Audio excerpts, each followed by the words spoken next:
Ka-farmer, alam mo ba na pwede kang kumita ng pera sa simpleng pagkuha lang ng mabubuyog sa kagubatan at gawa nito ng bahay sa likod lang ng iyong bahay?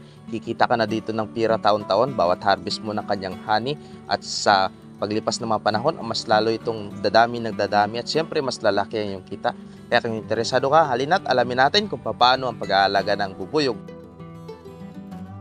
Hello ka-farmer, once again, welcome back dito sa DDT Nature Farm at ngayong umaga kasama natin si Sir Dennis. 7 taon na siyang nag-aalaga ng bubuyog at nagsimula siya sa isang colony lang at ngayon ay naparami niya na hanggang dumating na sa 7. Gusto niyo share sa atin ngayon ay kung paano ang pag-aalaga ng bee na ito ay wild, ito ay matatagpuan lang sa kagubatan. Endemic ito dito sa atin sa Palawan. Share niya rin dito sa atin kung paano ito alagaan, ano ba yung mga kailangan gamitin sa paggagawa ng bahay. At syempre, kung gaano naman ito katagal ma-harvest, kung kailan ito na-harvest. Ayan. Anong species ito ng bubuyog? Ano yun siya? Ligwan Ligwan. na ang tawag ng iba. So, pasadya mo siyang ginawa ito, sir? Ako mismo ang gumawa pala. Tapos sa dami nila na pumunta nagtira, nilipat ko na lang dito. Yan o. Dinala mo lang dito yung bahay niya. O, dinala ko na lang dito kasi delikado sa mga bata. Paano ka nagkaroon ng ganitong mga honeybee? Ay kusang lang siya nagtira. Kusa silang nagtira dito sa bahay. Tapos naimbintuhan ko sila. Gawaan ng kasi nagtira sa bahay. Ginawaan ko ng tirahan nila para instead na sa bahay sila mag-stay, mayroon na silang matirahan dito sa labas lang. Yeah, may isa pa dyan. So, dinala mo pala talaga siya dito sa nature. Yan, ayan, sa loob mayroon. Upang mapalipat mo ang mabubuyog mula sa sanga papunta dito sa kanilang bahay, ay gumawa ka lang ng maganda nilang tirahan. At kapag napansin ito ng kanilang mga drone, dahan-dahan na silang lilipat dito. 5 years na yan. 5 years na siya dito. Oo, tingnan mo, nasisira na nga siya. Gano'n na karami yung na-harvest mo dito? Marami na. Siguro, mga 5 galon. 5 galon? Paano mo siya i-harvest? Bubuksan lang siya. Bubuksan. Sa taas. Tapos, Ito, nakapatong lang ito. Ito, nakapatong lang. Pag inangat mo yan, sama lahat ng bahay niya. Ayan. Tapos sasawarin mo na doon, yung kukunin mo na yung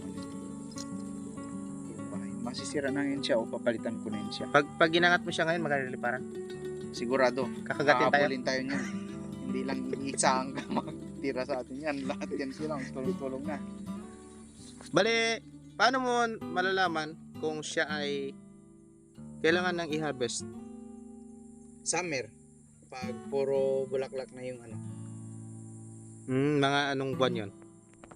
mga March, April, hanggang May. Ang harvestan nung nung honey. Tapos sa isang taon, isang bisis lang. Isang bisis lang kasi gusto ko na makaparami sila. Bali 7 yan sila lahat. Hindi ko na ilalagay sa box yung iba. Ibig sabihin, hindi mo sila mapipilit na Oo, magparami. kung saan Kusa na lang sila. nila. Yung sinasabi mo na pwedeng mag-hunting, paano yun? Sa gubat. Tapos, pag dinala mo sa bahay nyo, hindi na sila alis. Ang gagawin natin, kailangan kung ang colony natin ay nasa gubat, meaning yun sila ay wild, lagyan natin nung box doon mismo sa tabi nung bahay nila. Then kapag ka napuno na nila yung bahay nila, mostly kasi noon maliliit lang yung butas ng mga puno, kaya magka-crowded yun. Lilipat yun sila, yung ibang mga queen at saka yung kasama ng colony na mga anak nung lilipat doon sa box mo. Mula na yon na magkakaroon ka ng sarili mong colony na nasa box. Tapos taon-taon na yan, aalis yan sila ng saglit kapag hinarvest mo for clearing. Yan sila, ayaw nila na mayroon pang natitirang mga hive yung bahay nila. Kasi yun, kapag ginawa nila ulit nung hive, hindi na yun matibay. kasi lumulutong yun siya. Ang tendency nun, kapag malaki na yung hive nila, babagsak, bumibigay. Kaya bago yan nila lipatan, babalikan yung ginawa mong box na yun na hinarbisan mo, malinis na, wala nang mga hive doon na mga wax nila, wala nang wax na kahit na kaunting na naiwanan. Pagdating ng summer, ang mga bubuyog na ito ay mag-iipon ng kanilang honey. Ito naman yung panahon na kung saan maraming nectar. At ito na rin ang pagkakataon na i-harvest mo ang mga honey ng iyong bubuyog. Habang hina-harvest mo ito, sila ay lilipat at lilipat sa mga sanga. Ito ay upang makalipat sila. Subalit kapag hindi mo ito in-harvest ay talagang aalis sila at hihintayin nilang mabulo. Kaya importante na tanggalin lahat ng mga hive, linisin ang kanilang mga tirahan at matapos ng 2 linggo ay babalik muli sila upang maglagay ulit ng kanilang mga hive. Halimbawa, mayroon sila nakita sa gubat na ligwan, no? Ano yung gagawin nilang box? Kahoy? Ideal talaga yung kahoy kasi heat resistance yung kahoy, hindi siya umiinit sa loob. Kahit ma-strike siya nung araw, maarawan siya, hindi siya magkakaroon ng ma-store yung yung init dun sa loob ng box na yun. Kung sakali po, halimbawa, dito sa kahoy na to, ito nakatira yung honeybee, paano may kakabit yung kahoy na yun? Ilalapit mo lang? Gagawa ka lang ng box. Tapos kahit hindi sa puno, kahit wala siyang puno, basta sa malilim siya. Kasi kung nasa open siya, pag na-strike ng araw, sobrang init yun para sa kanila.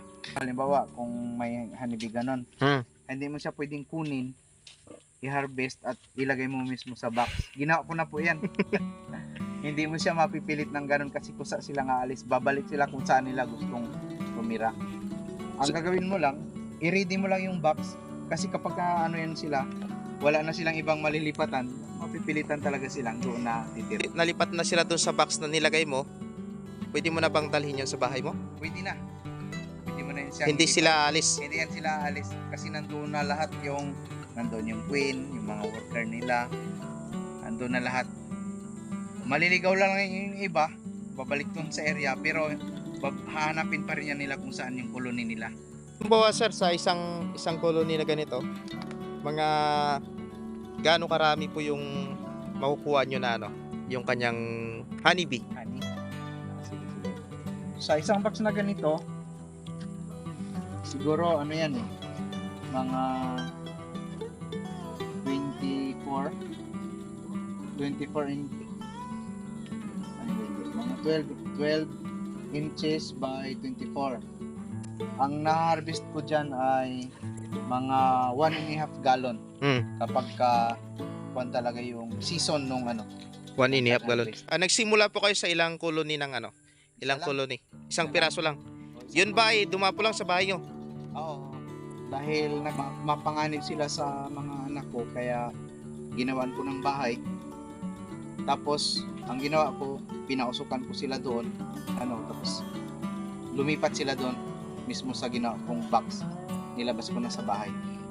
Sa ngayon, ilang colony na po yung meron kayo sa dito? Ngayon ay mayroon tayong 7 colonies pa lang. Ilang taon na po kayong ginagawa niyo itong beekeeping? Almost 7 years na din. Ito ay wild honeybees. Kaya on process pa din yung pag-aaral kung paano sila palaguin. Nag-aral po ba kayo ng beekeeping? Wala pa akong nakitang nag-alaga nung wild honeybees. Yun yung isang target ko para mapangalagaan yung mga honeybee natin kasi ito ay native sa atin dito, endemic sa atin sa Palawan. Kung mapabayaan sila, sila masasayang at magiging endangered, wala nang future ang ganitong klaseng mga honeybee sa atin. Last summer po nag-harvest kayo. Mga gaano karami po yung na-harvest niyo? 5 gallons siguro ang na-harvest natin.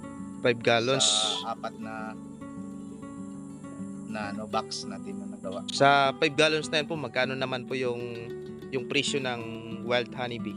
Ang 1 galon dito sa atin, siyempre nasa puno lang tayo, at sa kapag season nung honey, marami din yung kumukuha ng hunting sa gubat. Kaya ang price niyan kapag ganun ay nasa 1,500 lang per gallon. Pag per bote ay 150 yung isang 350 ml. Pwede bang malaman sir kung ano yung mga benefits kapag halimbawa uminom tayo Wow, ng yun. honeybee? Masarap pag-usapan yan yung benefits na yan. Yung isang kutsara nung honey, ayon sa research, kayang i-survive yung tao na walang kain at walang inom sa buong 24 hours niya. Ganon kayaman sa nutrients yung honey. At saka ano rin siya, anti-aging dahil natural. Hindi po natin yan pinapakain ng mga sugar. Hindi tayo nagpapakain ng mga artificial na mga pagkain. Ayan, sa palibot, katulad ng mga puno, ayan, namumulaklak yan sila. Mga hamog sa umaga, mga damo. Hindi yan artificial na mga pagkain. Lahat yan ay natural. Kaya napaka-sustansya po. Lahat ng nutrients nandyan na. Kumpleto po yan yung honey. Kaya yan ang gusto kong i-preserve sa paligid natin kasi napakahalaga ang role na ginagampanan ng mga honeybee sa atin. Pollination. Ayan sir, sabi nila mabilis daw magpataba yung honeybee. Sa palagay nyo sir, totoo kaya yon? Oo, pag nasting ka. Saglit lang. Pero, siyempre, natural sugar siya. Yun talaga yung pinaka-source na mabilis siya mapapataba. Ito rin ba sir yung bee na to kapag kumagat yung naiiwan yung kalahati ng katawan niya? Yes. Ito na yon. Ito na yun. Hindi naman yung kalahati ng katawan, pero yung sting niya, Yung sting, nagpapaiwan. papaiwan. Masakit po ba? Ay na, talaga. Hindi lang masakit, talagang masarap-sarap. Sa paggawa ng bahay ng bubuyog, ang kailangan gamitin daw dito ay mga kahoy. Yan. Kaya dito yung iba niyang ginawa, speaker at iba pa siguro. Pwede rin, pero dapat atipan nila kasi mabilis masira yung plywood. Ayan. So, kung halimbawa ano man po yung mga napili nyo na pwedeng gawin sa bahay ng inyong mga bubuyog, ay pwede yun. Importante lang po mayroong atip. At isa po dito, napansin natin, siya sa ilalim ng mga malililim na mga kahoy. Yan. Nilayo niya rin po ito sa bahay niya kasi ito ay nangangagat. So, delikado rin sa mga maliliit. Hindi natin sukatakalain, hindi natin mano. Baka may bata na lumapit dyan at aksidente niyang mahawakan yung bahay, di ba? Yan, makagat. Tapos ang pangalawa ay doon din sa pagha-harvest, ginagawa lang ito every summer na kung saan namumulaklak yung mga kahoy, kumukuha ng nektar. Doon naman po yung pagha-harvest at kailangan kunin lahat. Then yung pangatlo ay yung mga health benefits na makukuha natin dito sa bee.